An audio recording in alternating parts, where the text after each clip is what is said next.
Hi, it's Riley. And it's Nishant. So we didn't do much learning in the past couple of weeks because we've had spring break. We've been doing a lot of our games. Our game is going really well. We're really proud of it. We have a lot of exciting things in store for you, Dondi. You should be ready because it's going to be good. Okay, so we were asked to look at a crowdsourced recap of a talk that was given by Mark Gustiel.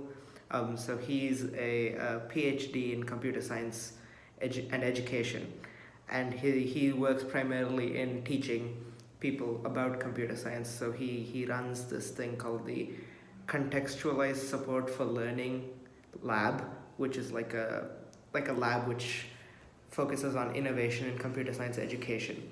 And a fun fact is he also wrote something. I think it was one of the first wiki pages on the internet. It's called the CoWeb, and that was so he has a lot of credentials in computer science.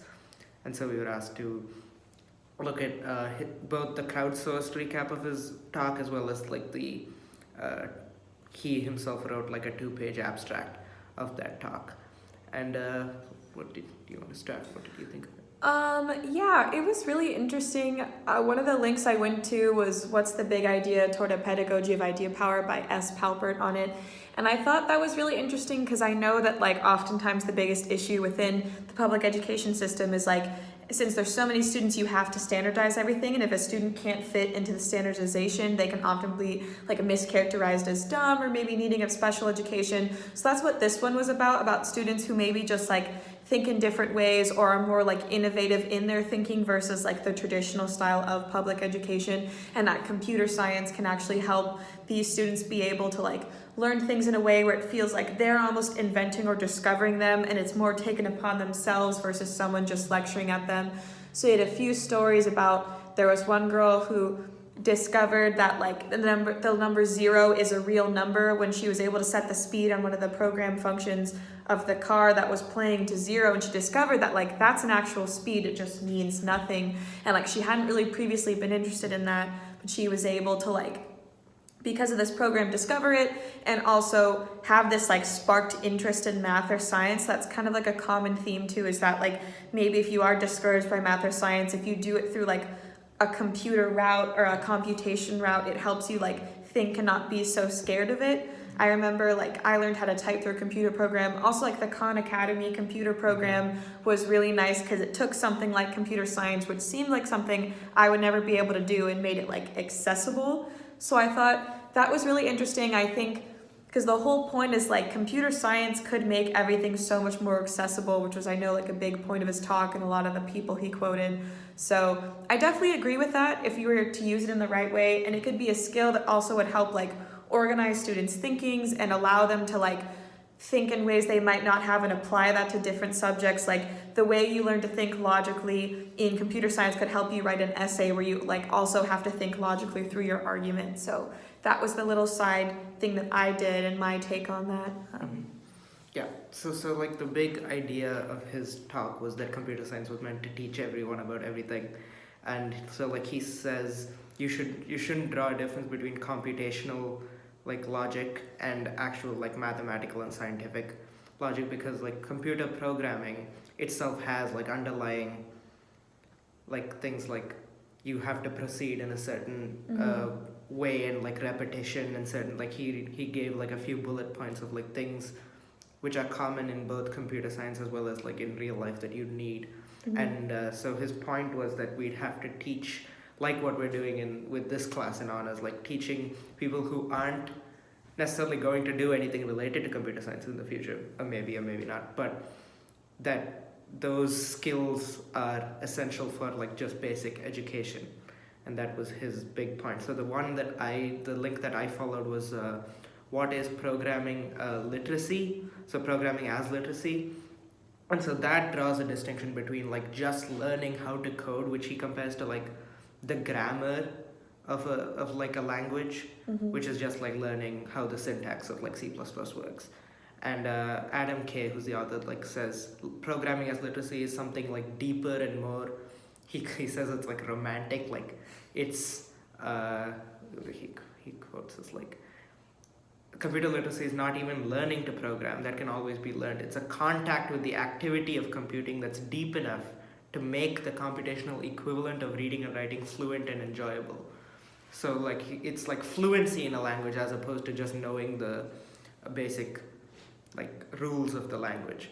And that, he says, is very important to just that overlaps with so many other things that we do in our daily life, and that's important to education.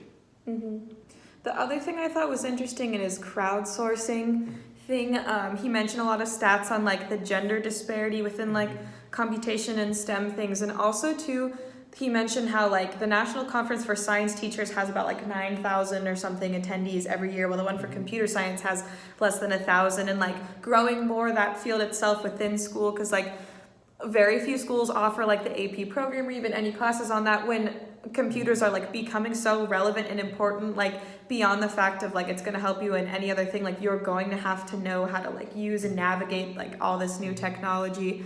So that was interesting too. He brings up like the statistic of like 90% of American students have no contact with computer science, or like no learning of computer science, of any kind of computer science. And so that his point was like that has to change. Because if they talked about having it to, one of the authors he quoted as like an intro level course in college, which would be really interesting, because if you want to even do it in high school, it has to be like an AP level. And if you're not ready to take the AP level, or you don't have like enough space to take on all that class or work, it's really kind of like off limits to you even when it is accessible. So to like make it part of the core, almost like how we have to do for this, like making it part of our core allows it to be introduced to us in a way that's more accessible. Also, like if you don't have previous experience, you're not scared away from being like, well, I can't take the AP course because I don't like know enough. So like having it as an intro level course so that everyone can take it, know about it, and be able to show like the interdisciplinariness of it, which like fits really well in with like the liberal arts education anyways, like the interdisciplinariness of computer science as is. What's interesting is in India I had to take, so computer science is like a mandatory subject from 6th grade to 10th grade. Really? Yeah, so we learned like HTML and QBasic and stuff like that. So yeah, so it's so in America that's not the case. No. Okay. Even at my high school, like the AP was pretty new. It'd only been around for like a couple years, so like very few students had actually taken, and it was a small class. I mean, probably like 30 students taking AP computer science, and then yeah, it was it's a lot too, because like, yeah. Okay. Yeah, I think that was it. I really liked it. I thought it was interesting. Yes, that was interesting. I think crowdsourcing Twitter, like talks, is an interesting idea, because like I got the idea of the talk, even though it was multiple people tweeting from like different parts of it. That was interesting. Yeah, the crowdsourcing thing was fun. I liked it.